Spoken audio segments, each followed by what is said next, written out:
and send them love, beam them love without hesitation and without expecting anything in return. I think that is the ultimate. The ultimate. I'm down for that, Joy. She's like, anyone down for a 30-day Yam challenge? Would you guys like to do it live with me in Soul Shift every day?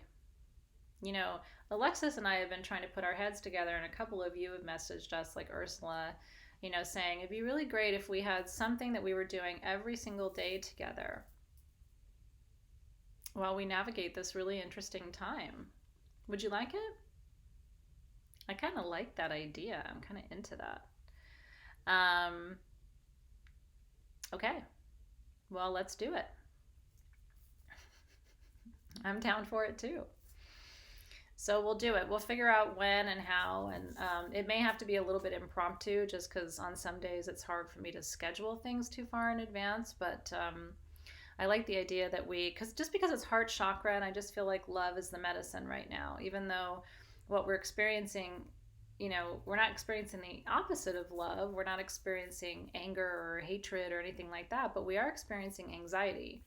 And love is the closest thing to magic that we have. Right, Alexis? I mean, it does seem like everybody's in favor of this. So, all right, 30-day Yam challenge. That's a great suggestion about the smaller pan protection candle too. I'm trying to get us to make the white sage and Palo Santo candles and get those back in stock because that's my favorite candle, and I'm like hesitating to burn mine too much because I don't want to run out.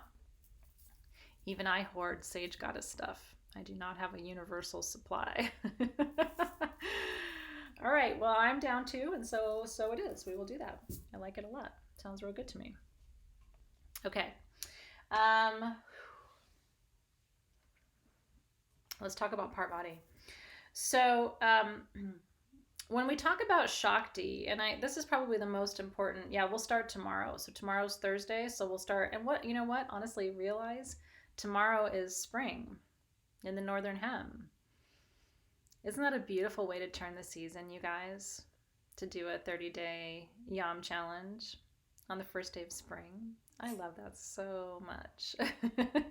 I really, really do. I like that. Okay, I like the whole concept and your entire approach to it. Thank you for your inspiration today, because that's been really sweet. It's good, because literally Alexis and I were chatting like, what do we do? You know, we want to do something every day and kind of like maintain the vibe. That sounds really good. Yeah, hashtag Yam challenge. Here we go. Okay, Parvati. So I want to talk about Shakti for a minute because no, Joy, you honestly, girl, you brought it. I'm so thankful for you. Thank you for that. Love it so much. Okay, so Parvati, or Parvati, depending on how you hear it pronounced. Some people say Parvati and some people say Parvati. She really is an incarnation of Shakti. And what you have to think about when you think about the Hindu goddesses, like even Lakshmi is an incarnation of Shakti. Shakti, people, you know, like I have a beautiful painting of Shakti at the office, and people think about Shakti as a goddess herself. And there are lots of representations of Shakti, not Lakshmi, Lakshmi too. But Shakti is much more than a goddess. Shakti is the feminine force of creation.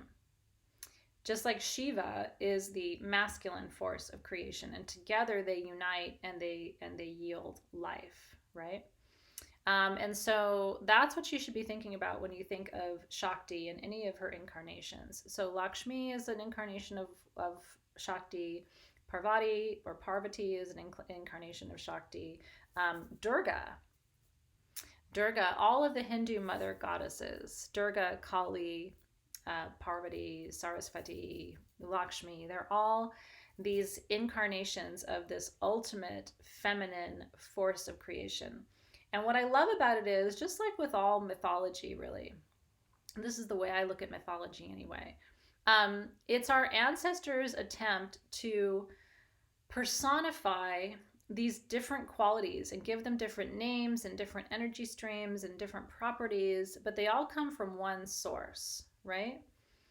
Yeah, I guess if you think about Mary as the Christian feminine force of creation, I tend to think of Shekinah in that way. So for me, Shakti is Shekinah, even more than Mary. Because for me, Shekinah is the female essence or container of God, if you will. And so there's a great parallel there between the Hindu tradition and the Christian tradition in seeing Shekinah and Shakti energies in those two ways.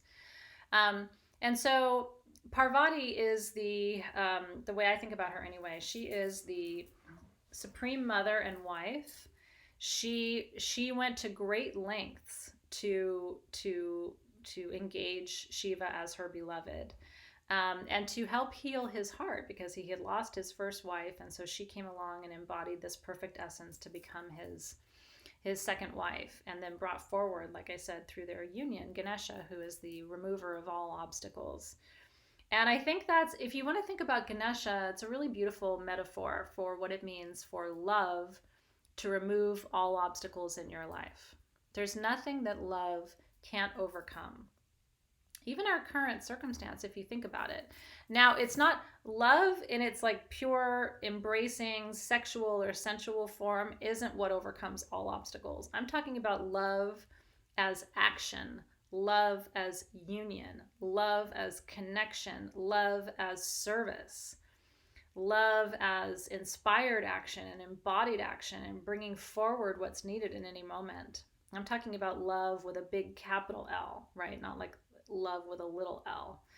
And it's true. Ursula said that her aunt used to say that fear cannot exist where love lives. It's really true. And one of the things too, I think,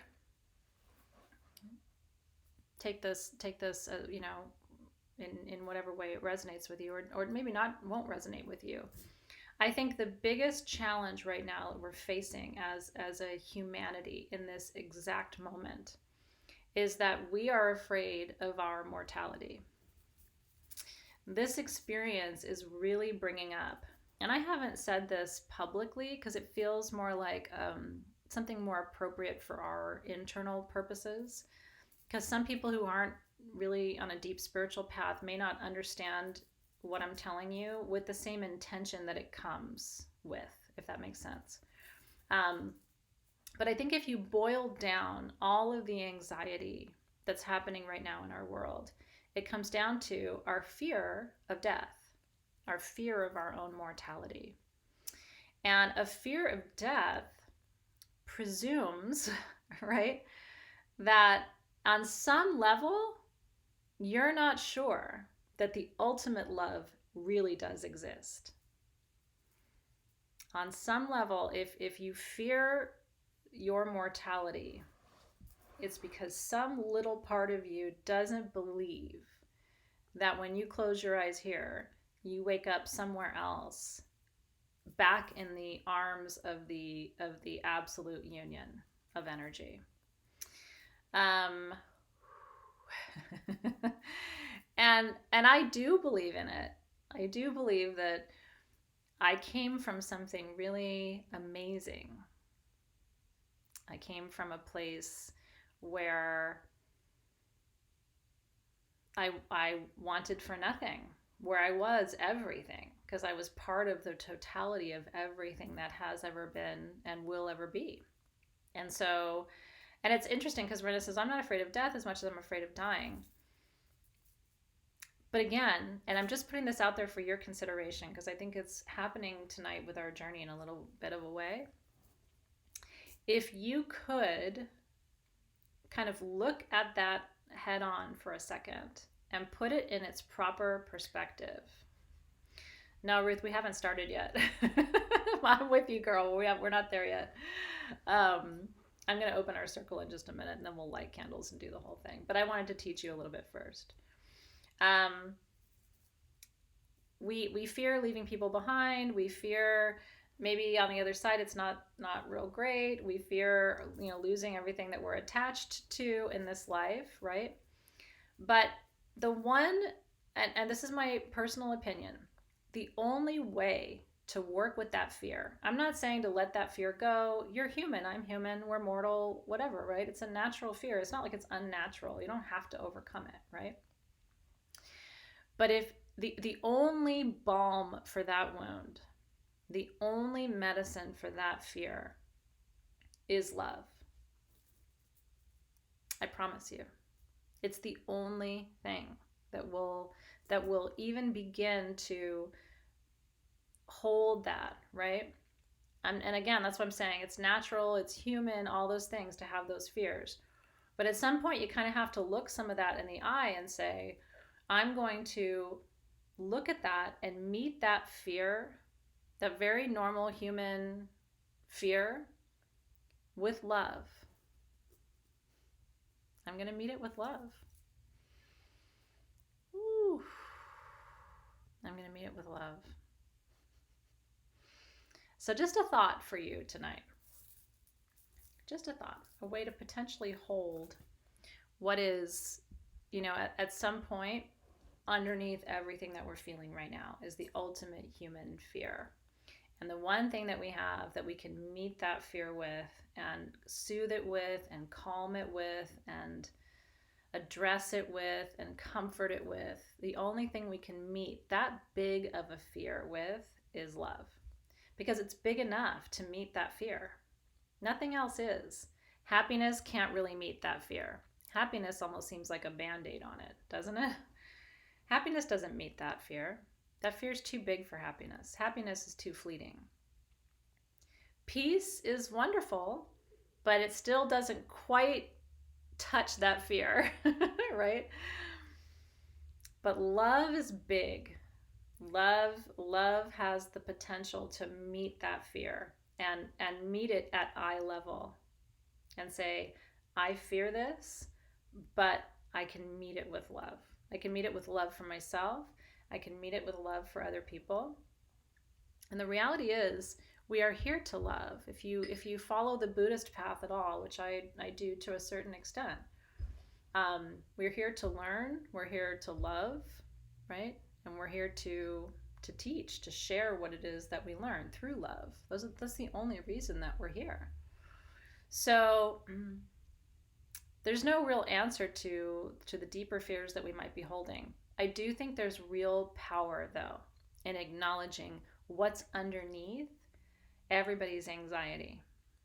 Is we have two big fears. We fear death and we fear the unknown.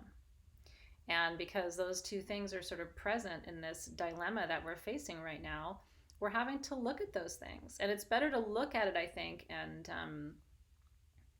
acknowledge it and work with it and talk to each other about it. Because what I have found in my practice, and this is part of the reason that I teach online, what I found in my practice is when I speak to things with other people, when I share things with you, when I share things with Dave or with my parents, I feel so much lighter. You know what I mean? Those emotions and that anxiety only overwhelms me when I keep it all inside. I don't tell anybody anything. I don't say I'm afraid of the unknown. I don't, it's like we dare not speak it.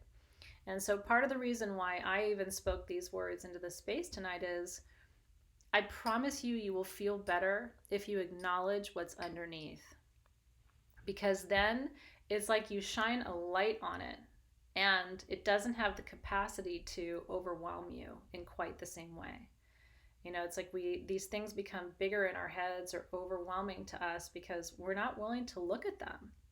And then it's like, who are you going to look at it with? Like I said, I'm not going on Instagram having this conversation. There's no way. I don't know who's there. I don't know how they would meet this perspective. I don't know if they're ready to hear these thoughts. This is sort of a higher order conversation that we're having today. So I hope that this message has reached you in a tender place in your heart where you can look and say, you know what? Maybe it's worthwhile for me to acknowledge what's really going on. And once I do, because I even feel lighter just having said this to you. Because once you do, it's like, it takes the gas out of the tank. You know what I mean? It takes the air out of that balloon. It's like it just sort of fizzles because you've acknowledged it. It's like, whew, now I can deal with this, right? Now I can deal with this. And at the end of the day, a lot of you are practitioners already. And if you're not practitioners already, you're expecting to be practitioners at a certain point with clients and people that you're helping. You're going to have to look at that stuff before you can help other people look at their stuff. You got to put your own mask on before you can help somebody else get their mask on. And so it's really important to see with open eyes and an open heart.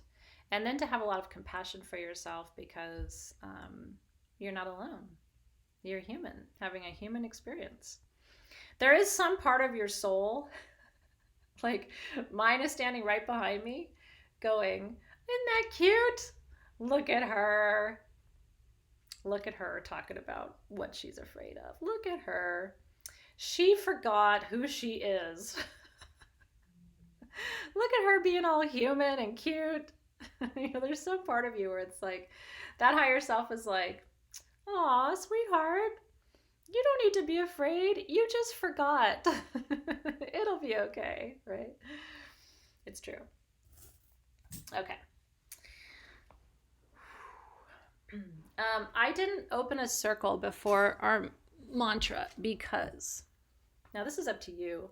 You can decide to do that if you want to. I'll tell you why I didn't. I wasn't reciting that mantra for myself. I was intentionally saying that seed mantra for everyone else on this planet. And I would not have had the same experience. Those souls wouldn't have popped into that recitation if I had opened a circle. Then it would have been just about me and you and us, but it would not have been about that chick who was mean to me in 7th grade who popped in when I was saying it. She wouldn't have been allowed anywhere near that recitation. So it's up to you. When we do mantras, if you only want to work with that energy for you, you're not sharing it, you're not calling other people in, you're not healing the planet with it. If it's just about you and your family and your circle, then you open a circle because it's in a contained container, if that makes sense. Doesn't really make sense, but you know what I mean. So now I'm going to open a circle because this journey is not about that 7th grade chick and my next door neighbor and everybody else. This journey is about you and me and our personal development. Does that make sense? I just wanted to mention that because I like to teach you the process and protocol as I do things. And when questions come up, I like to respond with my best thinking because there's almost always a method to my madness. Not every single time, but most of the time there's a method to my madness. So if it's for the planet, you do not open a circle because once you open a circle, that energy is contained. And so it's held right here. It's not all around, right? Okay. Are you ready? Let's go in, shall we? So we're going to meet Parvati tonight in some of her forms. I'm going to ask her to reveal herself to us as pure Shakti tonight. And we'll see how that feels. I'm going to ask her to reveal herself as Durga tonight. War and boundaries and in her fierceness, and see how that feels. I'm going to ask her to come forward as Parvati tonight, as mother and wife, as one half of the union. And we'll see how that feels. So let's open our circle.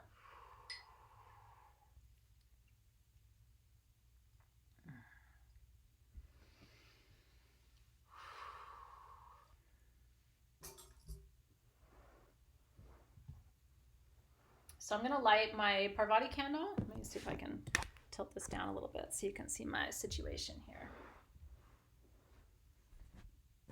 It's kind of nice. It's like having you in my bedroom a little bit. I like it. So I'm going to light my Parvati candle, since we are honoring her this evening. And I'm going to light my union candle too. Tonight's all about union. Tonight is all about masculine and feminine union. It's the union of love with fear. They're connected. We might as well acknowledge their union too. Because when we acknowledge the union of love and fear, then we acknowledge that when we have fear, we can meet it with love, and when we have love, we can meet it with fear. Like they are balancing emotions, right? I'm so glad you're relaxed, Bonnie. That makes me so happy. Okay. My oracle cards away. And I'm going to take my Parvati perfume. I so like having the droppers now. I don't know about you, but I love the new bottles with the droppers because it's so much easier to draw the symbols. So I'm going to draw our union symbol on both arms. And so remember, it's basically the figure 8, and then you go around in a circle. And a deep breath there. And then, same thing here. This is your Angela Fos symbol for March. And then I'm going to anoint at my wrists for what I do, my third eye for what I know, and my ankles for where I go. And then, again, every time you anoint with your oils, it's a really nice practice to put just a little bit in your, in the fabric or the tassel of your mala, because then it starts to hold the energy of every little meditation that you do. Oh my God, the blend of that Parvati perfume with our session 1 perfume for Pillars of Priestessing that we did, that's heavenly. Have you done that combination together? That is real good. I'm really into that right now. Wow, that's good.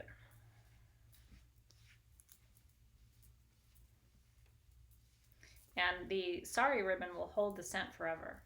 Literally for as long as you have this mala, it will hold that scent.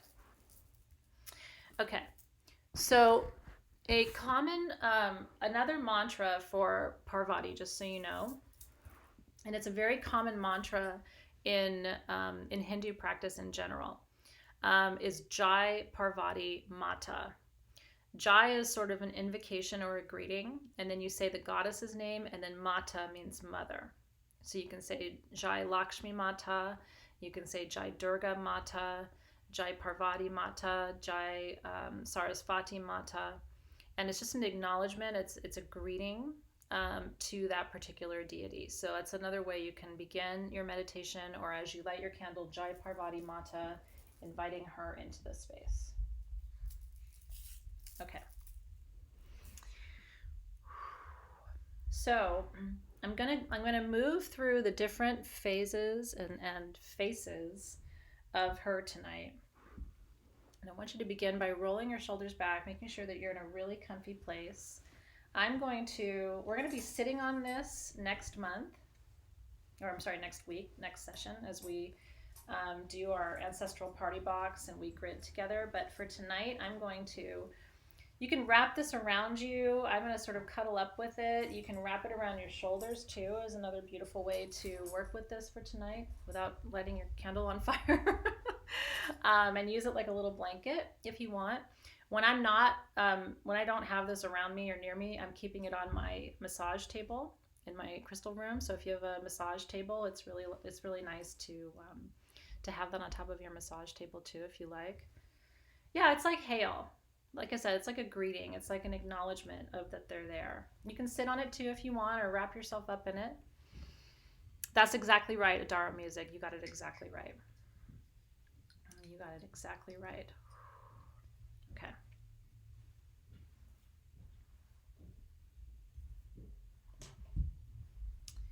So let's begin.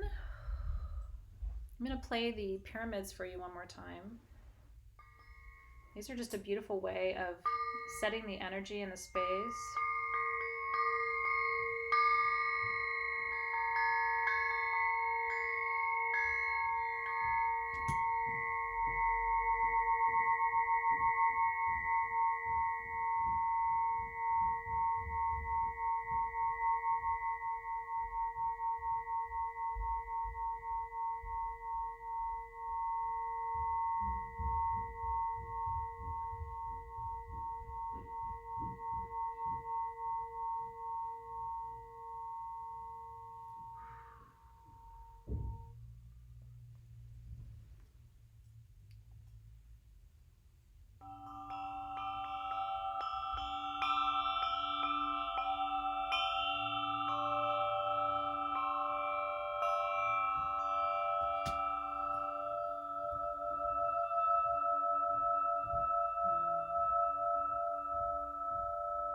And I want you to just relax and soften into that energy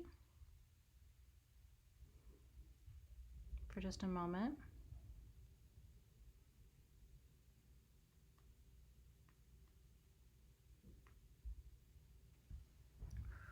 Take a deep breath there.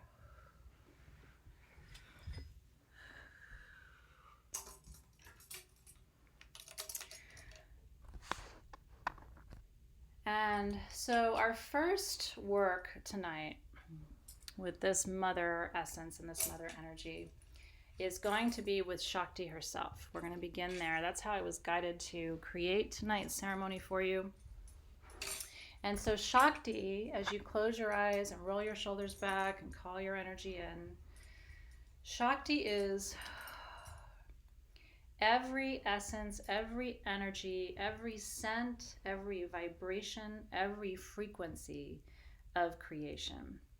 And so I want you to imagine opening every one of your chakras for this next part of our meditation together and allowing in that divine life force. And I want you to pay particular attention to this part of the meditation because it can be very healing. That was what I got in my meditation today when I was finalizing what I was going to be doing with you. So I want you to roll your shoulders back, sort of open your chest.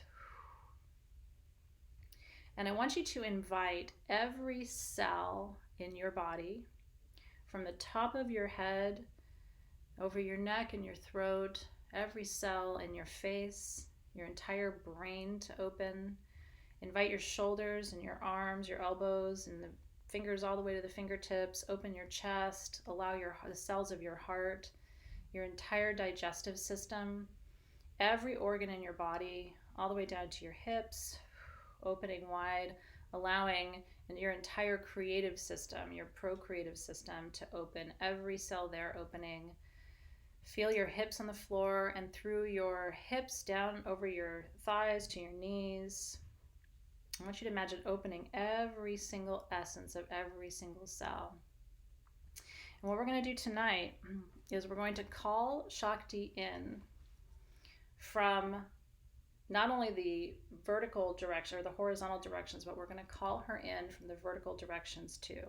And that's how we're going to open our circle this evening. We've never done anything quite like this before, but I thought it'd be fun to do something different. So this is going to be a very feminine way of opening our ceremonial circle tonight, acknowledging that every direction is Shakti and that she comes to us from the east on the winds, and she comes to us from the south through fire, and she comes to us from the west through water, and she comes to us from the north through our crystals and through the trees. And she comes to us from the upper realms through the angels themselves. And she comes to us through the middle realm in the form of each other. You are Shakti, I am Shakti. And she comes to us from the lower realms. Oh, I just saw your comment, Scout. Yeah, this is what we're doing for our directions tonight. A little bit different, but this is what I was called to do.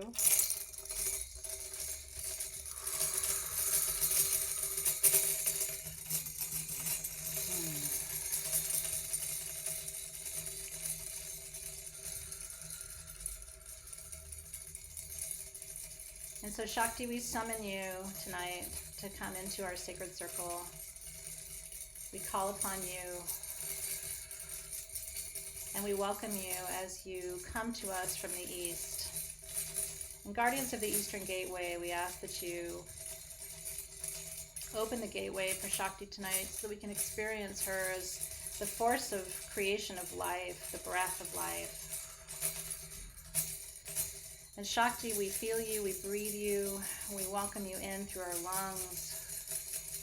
Tonight we ask for a blessing of clear sight, clear vision, clear thinking, clear emotion, clear feeling tonight. All the gifts of the East coming through Shakti herself. And so we open that Eastern Gateway with you, Shakti, and welcome you in this evening, allowing your beautiful, maternal, feminine, divine presence to blow through our circle and our ceremony for clarity. And in the South, Shakti, we welcome you as fire. We welcome you as a source of light and transformation and transmutation. Tonight we welcome you in the South Shakti as a force of sensuality and sexuality, helping us to feel in our bodies, helping us feel connected to our own primal life force of creation. We welcome Shakti in the South. And as I'm calling her through in these directions, I want you to envision her showing up as the wind. Envision her embodying the flame in your candle. Let her embody these things and come forward to you. Let her reveal herself to you. And tonight, Shakti, we welcome you in the West as water, washing over us, washing us clean, purifying us, allowing us to bathe inside of you, to feel refreshed by you, to become hydrated by you tonight. We see you, Shakti, in our rivers and our oceans and our lakes and our streams. We receive you in the water that we drink. We rest inside of you. We purify within you in the baths that we take. We anoint with you, Shakti, in the West through our sacred perfumes. We give thanks for Shakti and her water essence.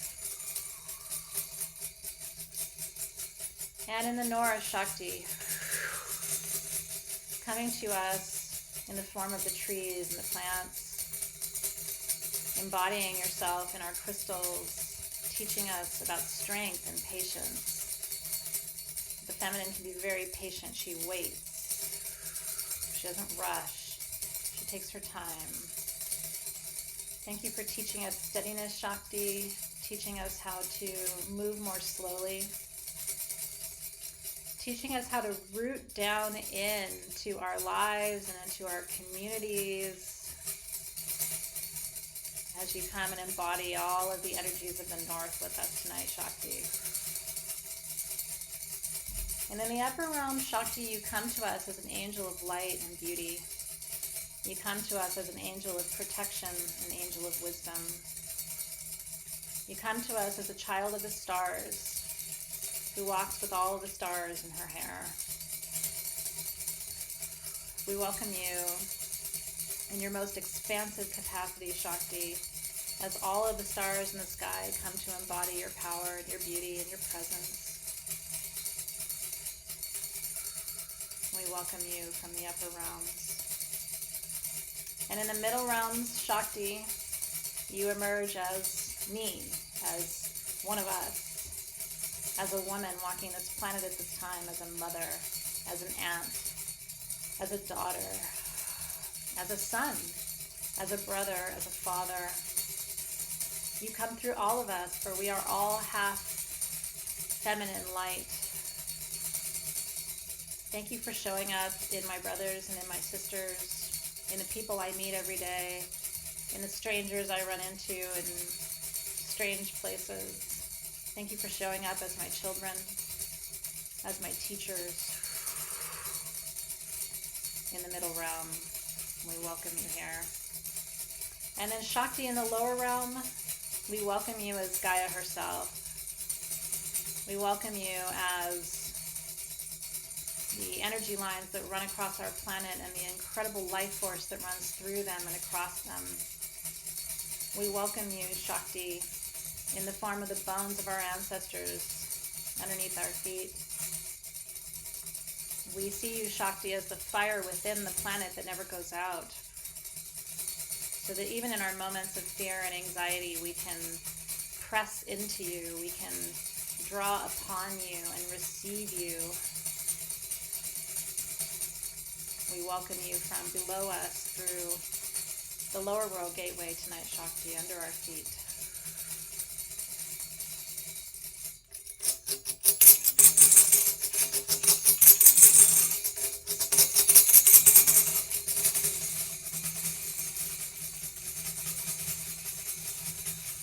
And with all of her essences, all of her incarnations, all of her elemental blessings present,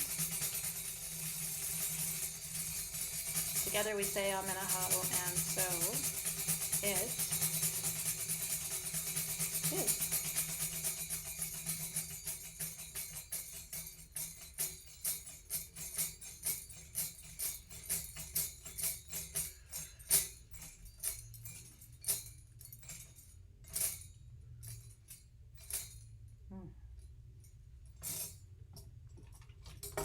Aho.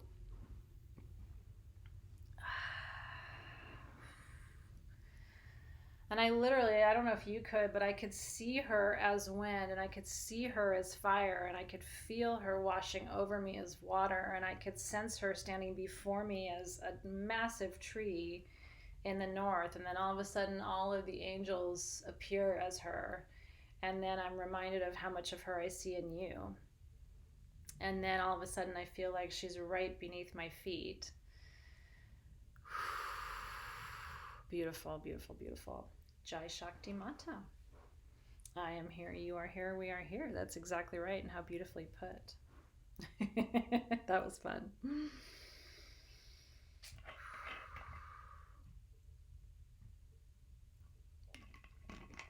Okay.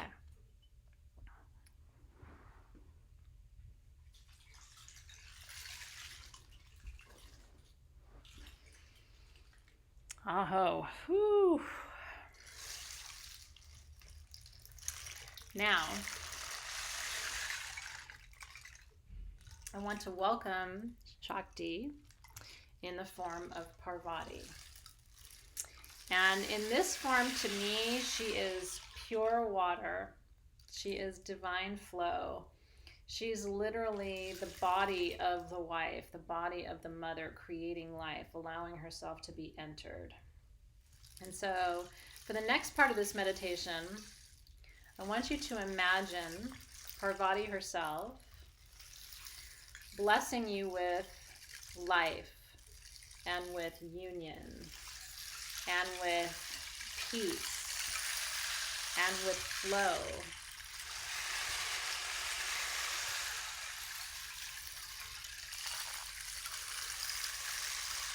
And we invite you in tonight, Parvati, to be present to us, to be with us, to nourish us, to support us. And I want you to create space for her blessing in your heart tonight, in your mind, in your body. Where do you need to feel held and embraced and nourished right now in your life? Where do you need to feel hydrated?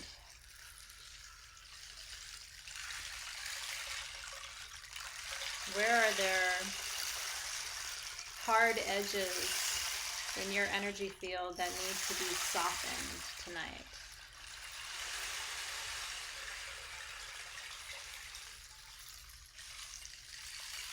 And allow her now to come through and to move through, to pour her blessings over you tonight, to soften your heart, to soften your hard edges, just as a mother would, to remind you that everything is okay, that you are well, that you are blessed.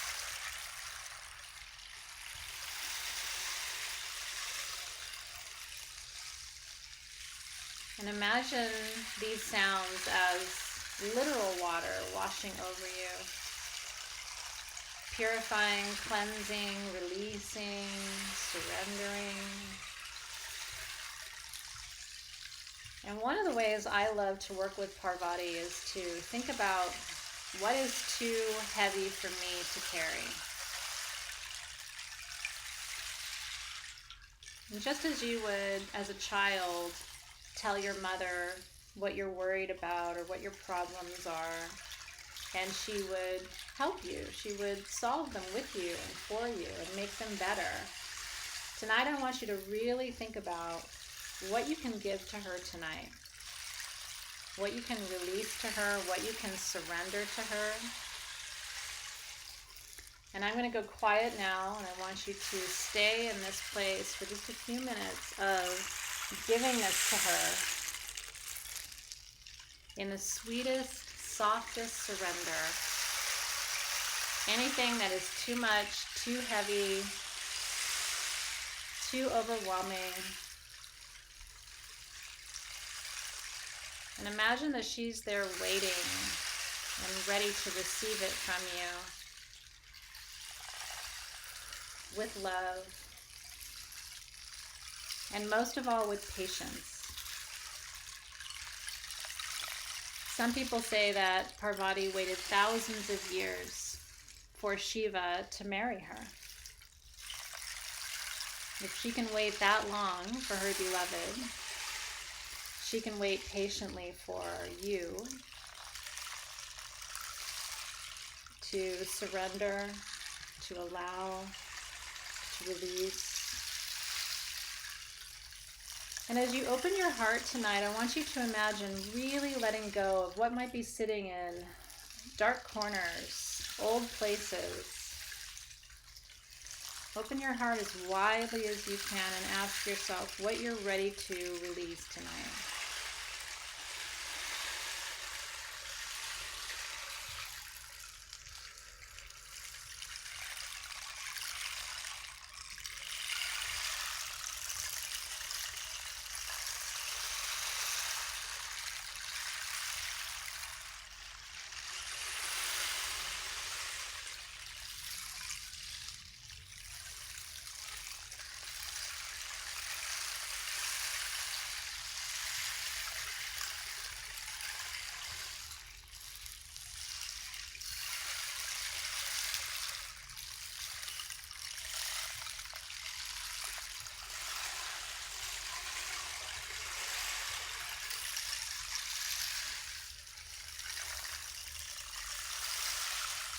And you can even say it with me. We are in a waning moon phase. I release. I release fear. I release sorrow. I release grief.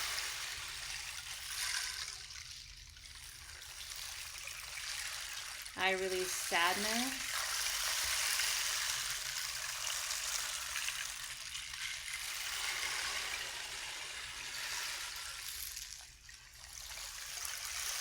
Am I back to you? Okay, good. I release ego from Suzanne. Beautiful. What else are you releasing tonight? I release attachment. I release resistance. I release discomfort. I release the need to control. I release fear. I release pain. I release stress. I release depression. I release doubt. I release anger and disease and other people's opinions, reading all of your beautiful offerings. I release everything that isn't serving my highest good.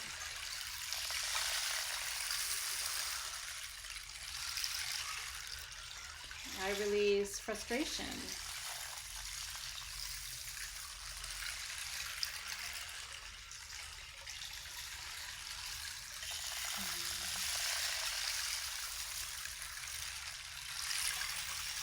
I release anything that is not this moment. I release distraction. I release expectation. I release disappointment. I release loneliness.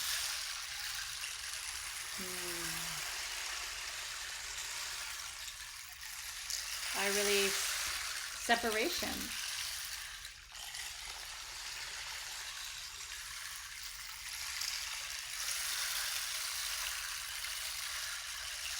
And really feel what you're releasing leave your body. Give it a pathway out of your system. Tell whatever you're releasing to leave you through the palms of your hands, or to relieve you, or to release from you through the top of your head, or to leave you through the soles of your feet. And invite that energy to find its pathway out. And Shakti, we ask that you meet these energies that we are releasing and open a portal for them to be released forever from our consciousness, from our psyche, from our bodies and minds. We ask that you take these energies and hold them, return them to divine white light, transmute them on our behalf.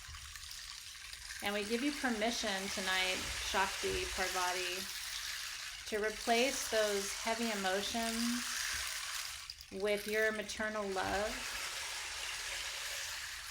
energies of creation and life, energies of pure radiant health and abundance. Release, transmute, receive. Release, transmute, receive. Release, transmute, receive.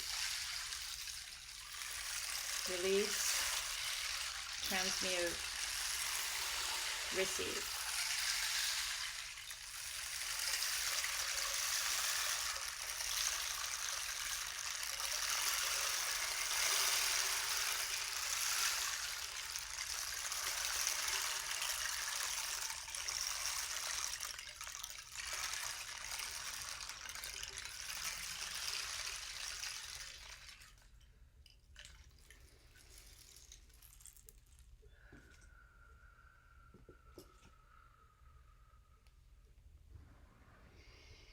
And I want you to imagine right now that you, in this moment, like feeling my own womb while I tell you this, that you in this moment can return to her womb.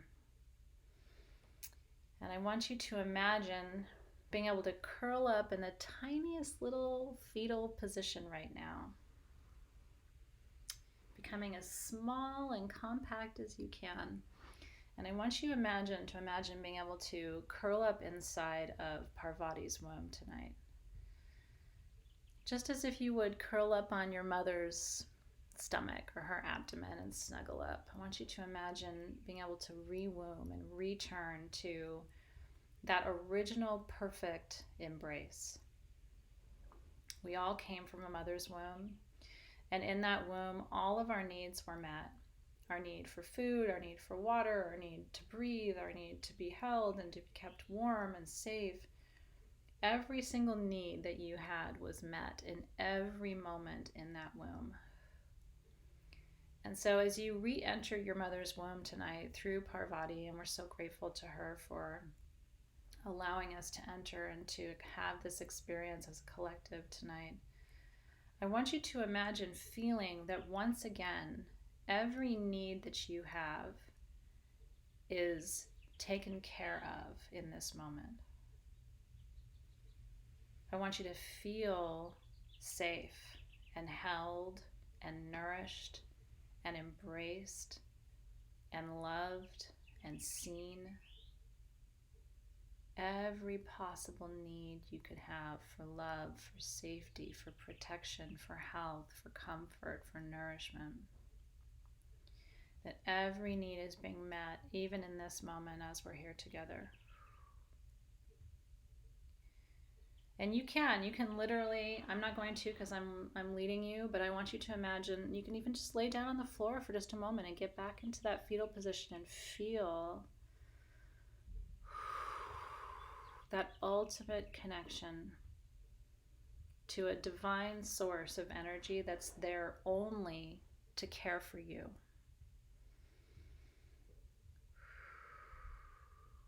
And what do you need to say in this moment to that mothering embrace? What do you need to say in this moment to that mothering presence? Do you want to express gratitude? Thank you, Parvati, for mothering me. Thank you for healing me. Thank you for seeing me and nourishing me. Thank you for sustaining me and caressing me. Thank you for reminding me how safe I am and protected and loved. And remember how pure you were when you first came to this planet. Your health was strong, most likely. You had no needs at that time or in those moments. Again, everything was provided for you. You didn't have to ask for anything. I want you to imagine for a moment that you are right back there with perfect health. Every need is met. Every desire is met. There's nothing lacking in you. There's nothing missing from you. And I want you to surrender into that feeling for a moment. And again, allowing every cell in your body to open and receive this unconditional love right now.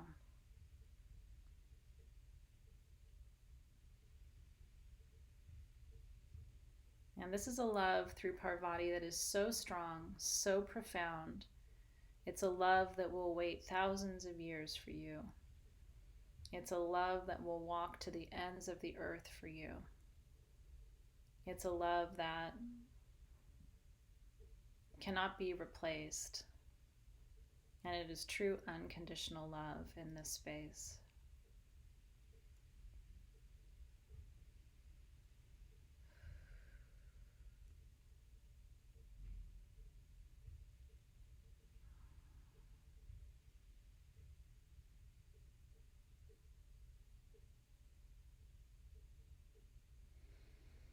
And we give thanks, Parvati, for being allowed to return to this pristine moment in our development tonight. Before we knew the fears and the cares of this world, before we knew pain and sorrow and grief and loss, going back to that original sweet moment where nothing was absent, everything was present.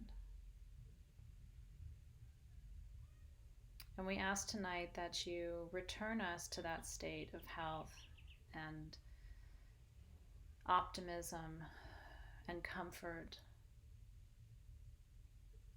Remind us that we are always held and supported and guided and nourished in this way, if we can just open to receive it. And we give thanks.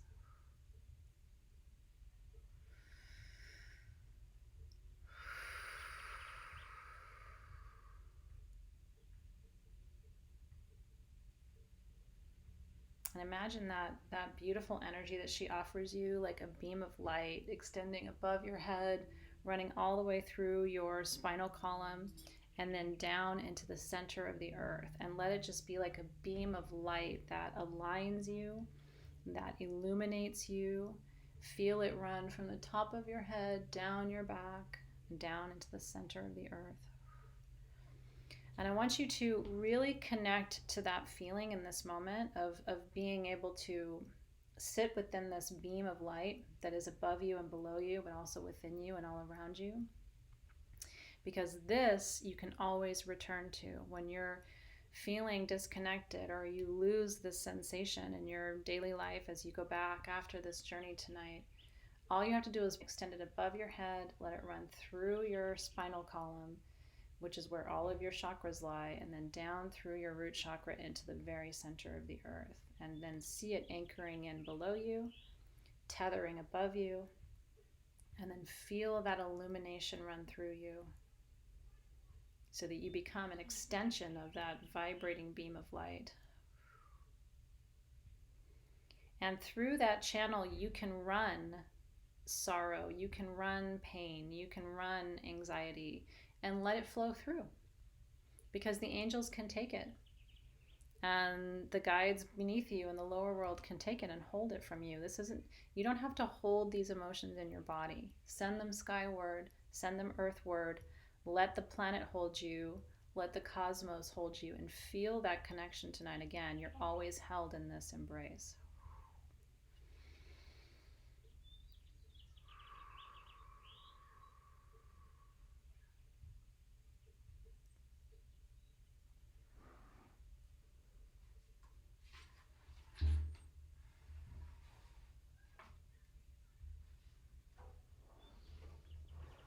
And now,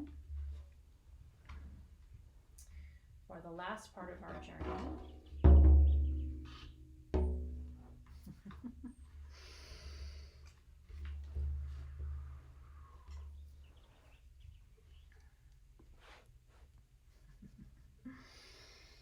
the creation drum.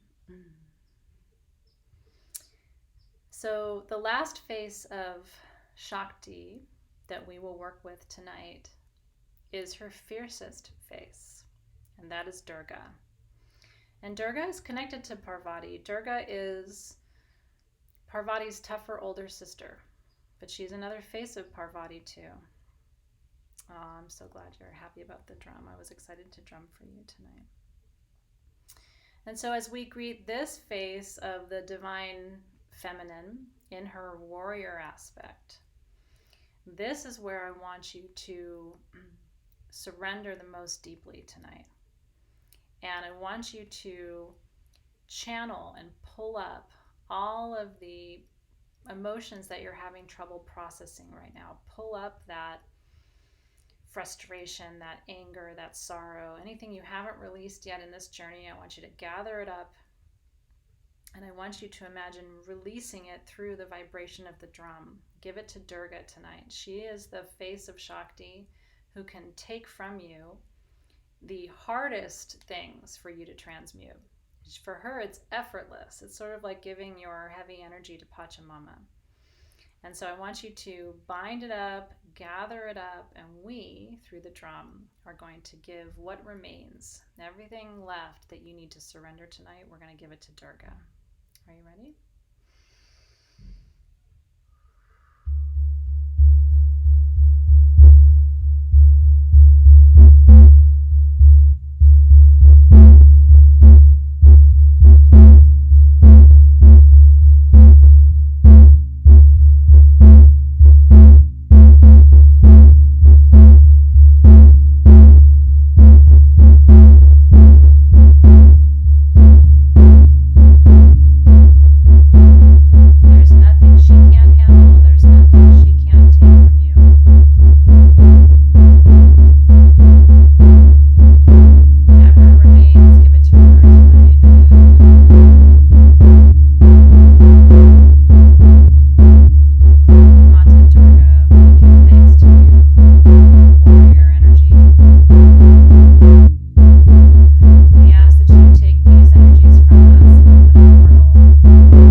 you need to let go of now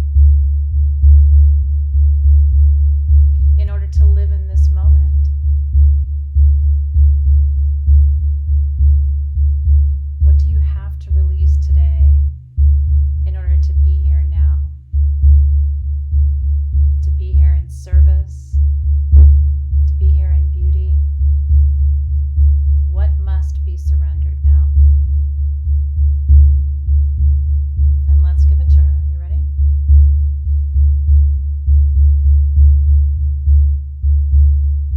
Mata Durga, warrior mother goddess, fierce face of Parvati.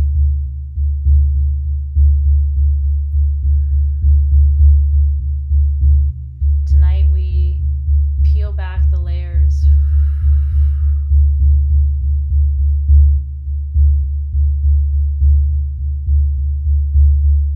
and we release to you, we surrender to you, we give up to you, we allow you to take from us tonight those deep inner layers, those woundings that are ready to be healed.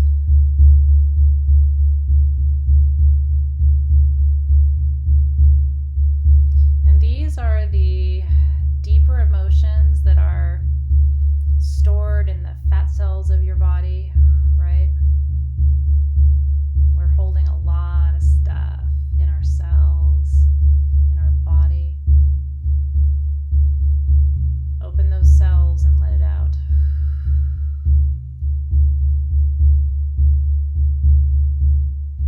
It's really true. You hold it in your cells. What's being stored in your DNA? Ancestral fear. Let's let the ancestral fears go tonight. The big, deep stuff that's stored in your double helix of your DNA. We invite the grandmothers and the grandfathers tonight to release through us. I can feel them here.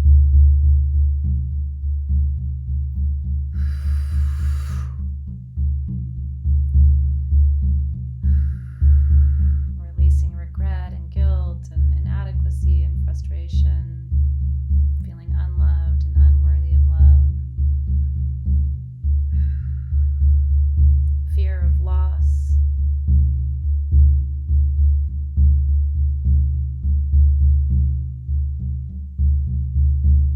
you got to surrender these big fears in order to be of full service. You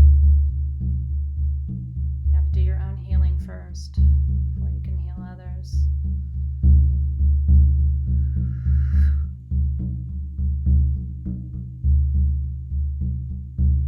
And even give these deep emotions that don't have a name, you're not sure what it is, you just know it's stuck, give it permission to go. You don't have to know what it is. Durga can take it from you without knowing.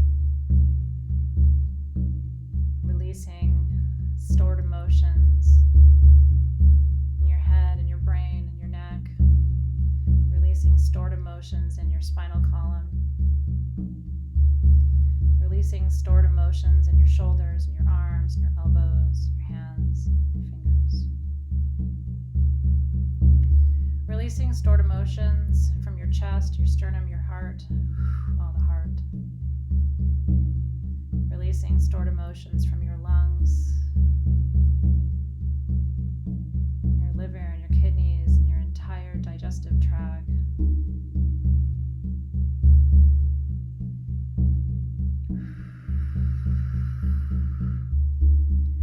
Releasing stored emotions from your uterus, your ovaries, your testes.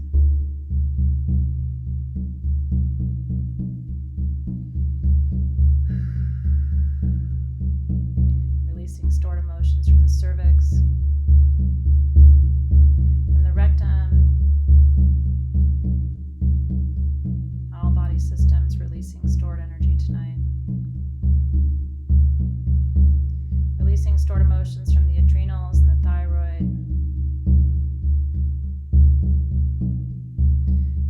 Releasing stored emotions from your hips, your thighs, and your knees, your shins.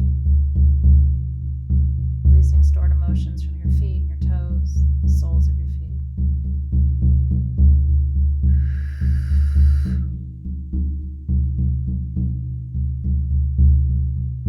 Releasing, surrendering, allowing.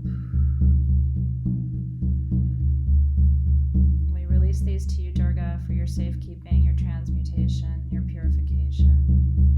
We know that you take them fearlessly from us. What seems like a heavy weight for us is nothing for you.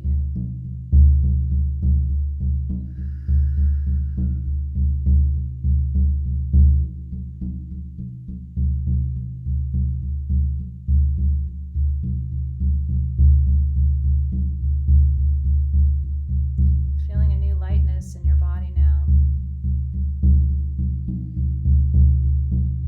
Shakti and Parvati, we call you back into the journey space, and we ask that you replace all of those stuck and stored emotions with love and light, peace, divine connectedness, union with you, union with the divine, union with our beloved, union with ourselves. Tonight we call upon you to manifest the union of masculine and feminine within us, to strengthen us. Help us to become a good container for peace and joy, contentment, integration, balance, health, and perfect radiant health of our body, our mind, and our spirit. Tonight we claim that health and that union as our divine birthright. We receive it with gratitude. We thank you, we thank you, we thank you.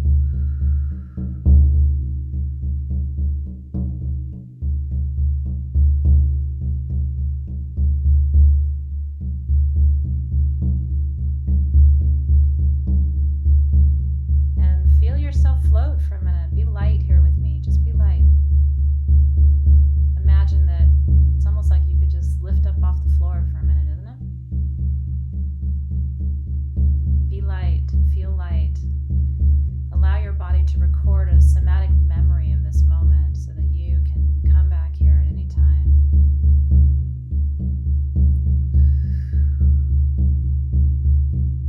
And you'll move effortlessly through your life in these coming days. You're not carrying, you're not holding, you're not judging, you're not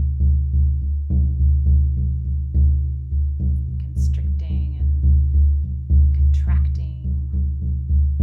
Everything's just moving through. You know exactly how to release what you can't carry. You know exactly how to claim your birthrights.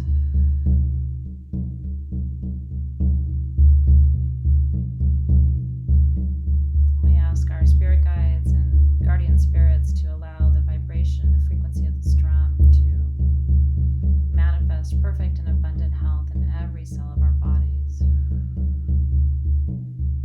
so that we can move forward and continue to embody this lightness of being in our lives, become a mirror for others to see it in us.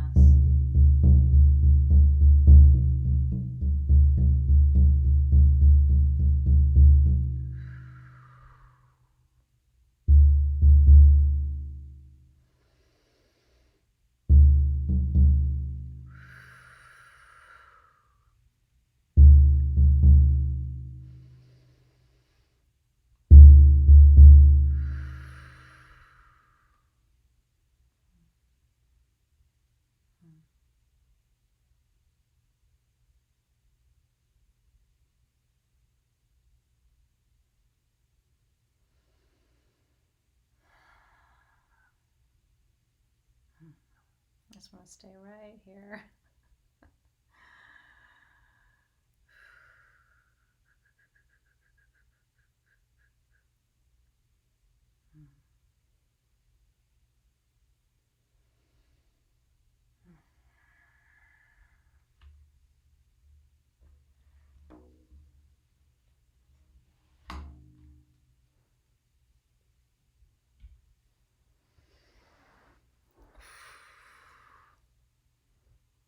I love you too. And I'm glad that you drummed with me too.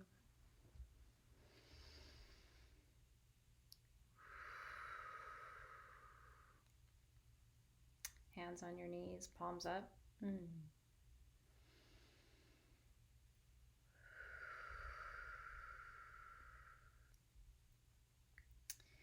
And what I hope you feel in this moment is a tingling or sort of an energy coursing through your hands,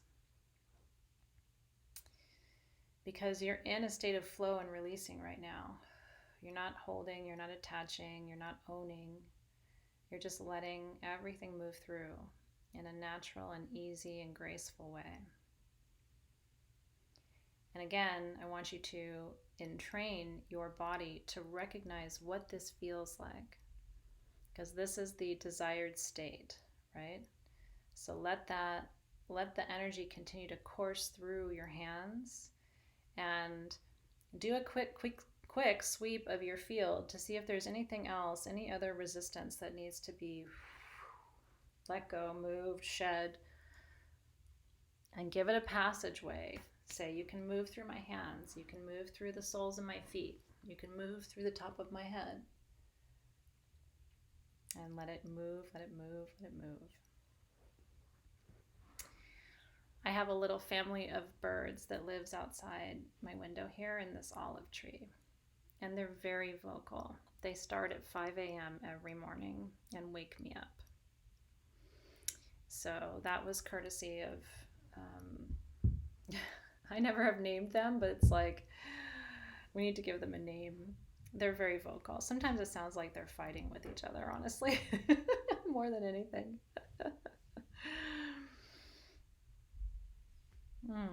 Aren't they sweet? She goes, do, do, do, do, do, do, do, do, and he goes, do, do, do, do, do, do, do, do. And they go all day until the sun sets. And they always start right after Zoe's birthday. Do, do, do, do, do, do, do, do, do. Do, do, do, do, do, do, do. I kind of want to show you outside my window. I know we're almost at our time, but I wonder if you can see the wind coming through my olive tree. Isn't it beautiful? That's just nature right there, man. That's life. And if you let your vision go kind of soft, you can see the flower of life in that tree. Like right here. Can you see it? Isn't that beautiful? I love that tree. There's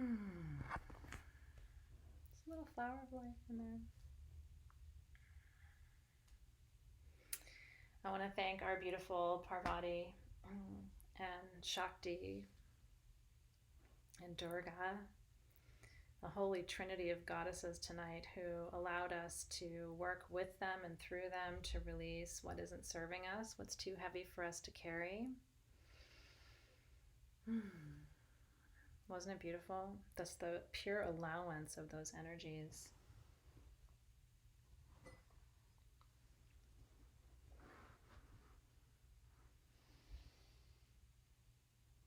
And extinguish my union candle. And my Parvati candle.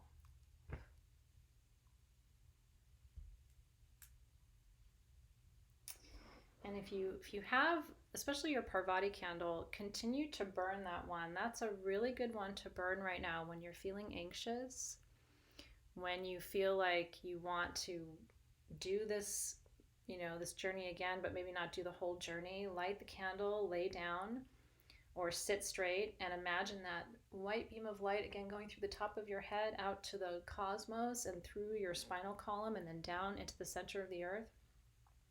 And let the energies move and be released. Practice some of these mini techniques. You can even do that in your car when you're driving. You can just go, I'm feeling anxious. Okay, beam of light, out it goes, down it goes, and let it move through your system. That's how you're going to keep your body healthy and strong. But it's also how you're going to release a lot of anxiety and energy that you shouldn't be holding on to right now anyway. Woo. I'm so glad it was good for you too. Christine, that's beautiful. She lit a white candle to represent Parvati. I like white for her. Royal blue is sort of a traditional color, but white is traditional too. White's good for Shakti too. So it's kind of a dual purpose. If you lit a white candle, it's sort of for both of those goddesses. I like that a lot. I could stay here with you all night long. I could. And I journeyed with you. I mean, I'm still kind of a little woozy, a little floaty. It was beautiful, wasn't it?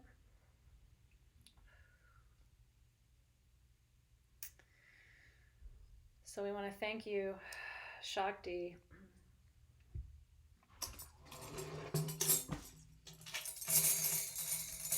for coming from below, up through the ley lines, the vortex points of the planet. I'm going to thank you and release you from the lower realms, releasing you from the middle realms, the Shakti in each of us. I see the Shakti in you. Thank you for seeing the Shakti in me. We release you from the middle world, and from the upper realm, we release you, Shakti, as all of the angels in heaven, all of the guides and guardians of the star gateways, the outer reaches of this amazing multiverse that holds us in its embrace. We release you. Releasing you, Shakti, as the trees and the stones in the north. Thank you for your presence and your patience, your strength. Releasing you in the west as water, as our perfumes, as the flowing rivers and streams. Releasing you in the south as fire and transformation and power. And releasing you in the east as the breath of life. And gentle breezes that are moving through those trees. The wind just picked up, you guys, as I started to release her in the east. That was really cool. It was a big burst of air that came through. You see that? It's moving that massive branch. Did you see it? Woo! Releasing you, Shakti. Giving thanks for your air and your winds and your breezes and your breath.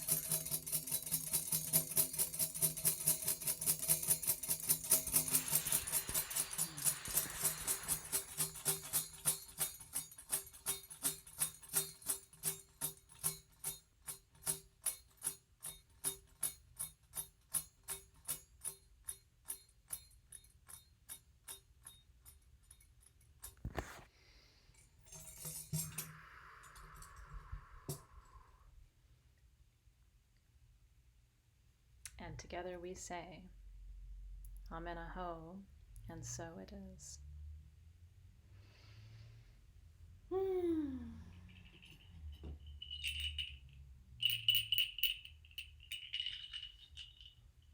Session 3 and our final soul shift gathering of winter is complete.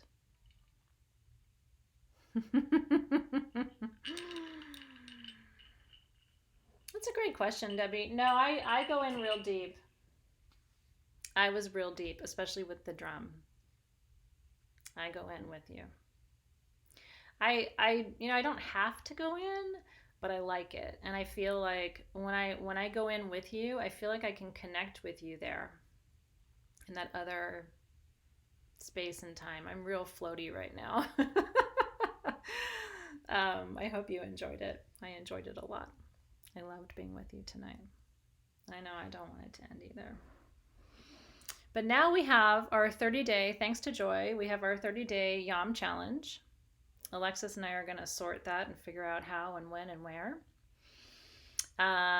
So, because we just feel inspired to continue that heart opening work together. So I think that is a good idea. The rain disc, I saw some of you asking. If you search rain disc on Etsy, you'll find a link, or you'll find the shop. It's one shop. Mine was gifted to me, but it was purchased off of Etsy. So, and I will tell you, it's nice to support your local small businesses online and in person right now, through as we go through this challenge together. So that would be a sweet blessing to reach out to that person and say, I want a rain disc. Did you sleep through the whole thing, Deb? I'm glad. Maybe you needed some rest. Honestly, sometimes you need to rest. Sherry's asking about the other 2 sessions. So Alexis, can you help Sherry? She's new, and I want to make sure she gets access to our session 1, which was our Pillars of Priestessing and Perfume Making, and our session 2, which was Crystal Masters. We actually had 2 Crystal Masters sessions this month, as I did the bonus session, which I'm so glad you enjoyed that. It was kind of an impromptu session. If you didn't see it, it was kind of like a back to basics. Here's how you get ready to do a session. And it was very foundational, but the feedback was really good. So I'm glad if you watched it, I'm glad you enjoyed it. And we love doing bonus sessions. So, and then this is a drum maker from Etsy too. And I will do my best to get you the link to him as well. This is the rain discs, I think, are already made. This drum took 4 months from the time I ordered it until the time it arrived. But he custom did it for me. I think it's really beautiful. And then even the back is all custom with the bone and the braided leather and everything. So that one is a longer term process. When I have an artist making something like that, I don't like to rush them. So I was like, however long it takes you, I'll just be real happy when it gets here. And I actually for a while forgot about it. And then at one point I was like, whatever happened to that drum? And it was like 2 weeks later that it arrived. So I'm so glad. All right. So Sherry, thank you for that, Alexis, for linking to that in the classroom. Joy says, can someone please help me with some serious somatic issues? So much pain. Other than treating the direct symptoms of wherever the pain is coming from. Remember that pain tends to be blocked energy. And so breathing, breath work can be really good for you. And there's different, if you go on YouTube, you can find people who will lead through breath work sessions would be something that I would recommend for somatic issues. Laying on of your crystals can be very, very helpful for somatic issues. Next month in Crystal Masters, we're going to be doing extraction, energetic extraction, which is removal of energy from the field. It's in your knee, huh? Arnica is really good to massage with. And then you can mix arnica. We have a pain relief blend at Sage Goddess that a lot of people use for joint pain and muscle pain that has arnica and some of the other camphor and some of the other pain relieving oils in it too. But even if you just get an arnica cream at your local Whole Foods or whatever your local health food store is, or order it on Amazon, arnica can be very helpful as well for that. Do I have an alternative for ayahuasca? I really love breath work. You can really fly with breath work. To tell you the honest to goodness truth, if I didn't do what I do for a living, I probably wouldn't do ayahuasca. Ayahuasca is really tough. And I do it because I have to clear out all my pipes in order to hold space for you and in order to do the work that I do. And it clears out all the pipes. It's just getting through it is incredibly taxing. It's beautiful, but it's the hardest work that I do all year. And so I highly recommend breath work. And what I would tell you to do is look on Meetup. There's probably a breathwork group in your community. It might be a little tricky right now, which is why I'm saying go to YouTube. You know what I mean? But breathwork is the business, and it just requires, we do a little bit of breathwork sometimes in Soul Shift. If you want me to do more, you can give me that feedback and I'll incorporate it more into our sessions. But ayahuasca is tough, and I don't recommend it for people unless they really need to roto-rooter. And I have to roto-rooter to do what I do, because if I held on to everything, I wouldn't be able to have a million people working alongside me, which is what I have. So I feel like it allows me to continue.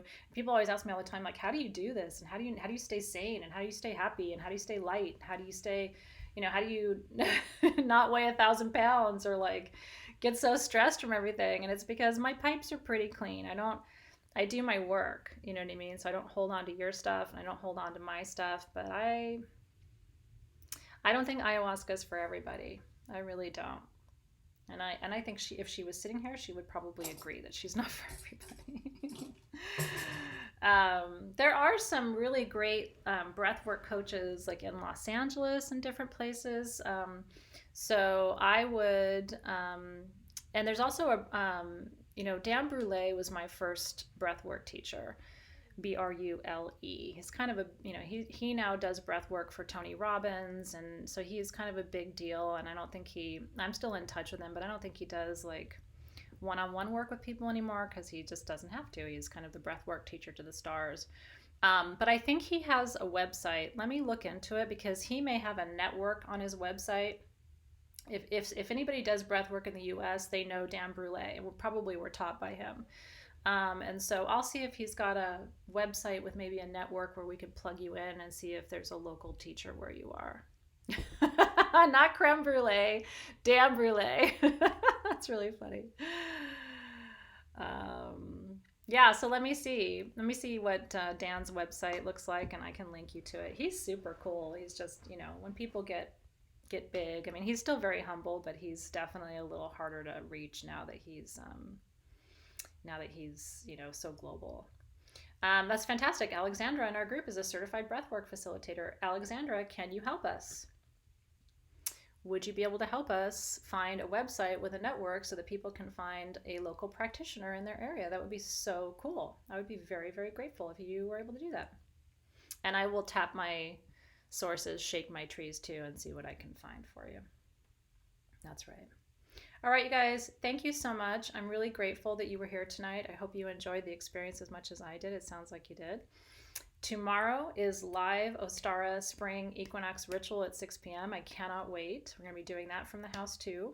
Friday is our private Soul Shift Spring Equinox ceremony at 5 p.m. Pacific time. So as I keep saying, don't get tired of me yet. We still have 2 more days of back-to-back work. And thank you, Alexandra. It's so lovely to have magical practitioners in our group who can help us build a strong network. I really, really value you and appreciate that so much. All right, you guys, I love you. I'll see you tomorrow for Spring Equinox. Have a great rest of your night.